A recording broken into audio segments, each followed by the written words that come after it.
Alright guys, welcome back to the 20-gallon soft coral Peninsula build. So super quick update for today. There isn't much new to the tank.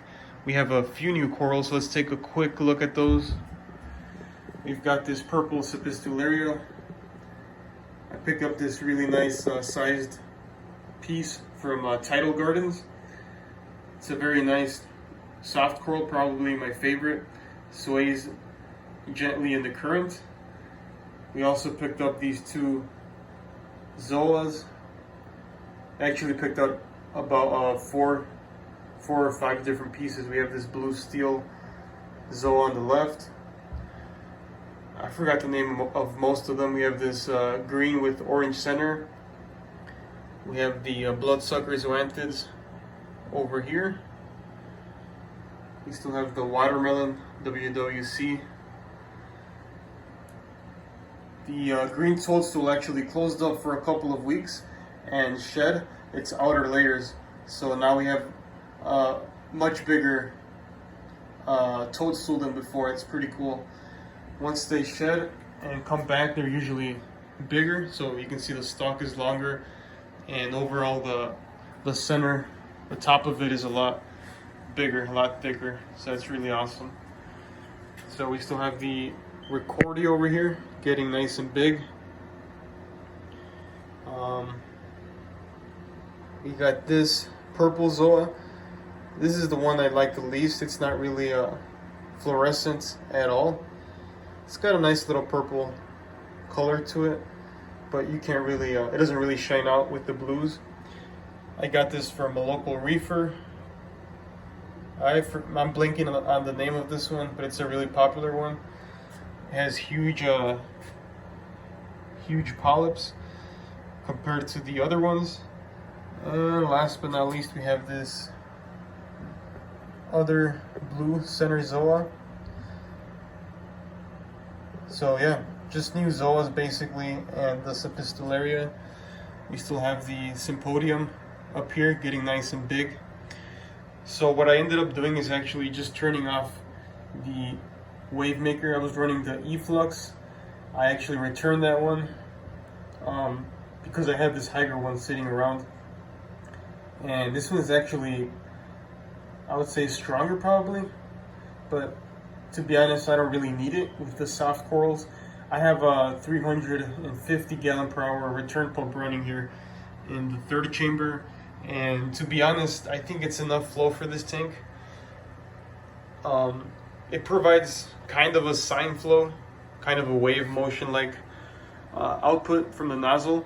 As you can see, it's not just a repetitive blast of current.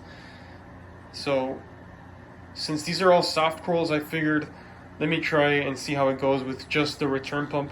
And to be honest, I'm more happy with the results. When I turn on the wave maker, I feel like a lot of the corals close up or they're getting blasted by too much current. So I'm going to stick with this for a while. And yeah, I took out one of the PJ Cardinals and one of the Firefish and put them in my 75 gallon. So now I only have 4 fish. The bioload was getting a little too high, so we're kind of having a little bit of an algae spike here. As you can see, a lot of the rocks are covered in a layer of hair algae. So I've actually been fighting that by going in with the toothbrush, taking off some on the rock, and then just siphoning it out. So hopefully with the reduced bioload, some less feeding also, and twice a week water changes, we should have the algae under control soon. And I did end up taking off the algae reactor. It was just too much trouble to, disconnect it and harvest the algae. So I figured it's pretty much the same hassle as doing the water change. So for now, I'm gonna stick with reducing the bioload. I'm actually looking to get rid of the other 2 fish.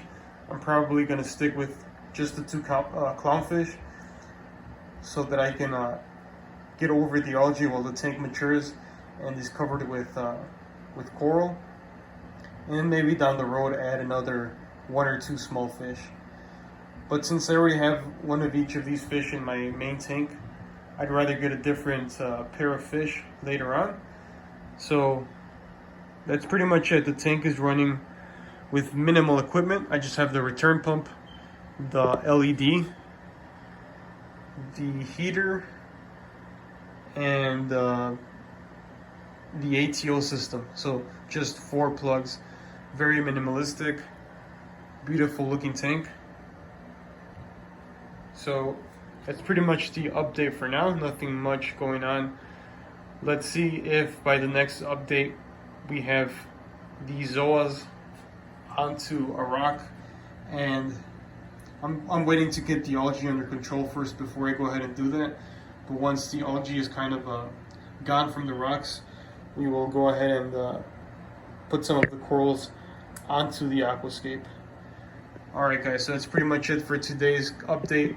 Stay tuned for the next episode.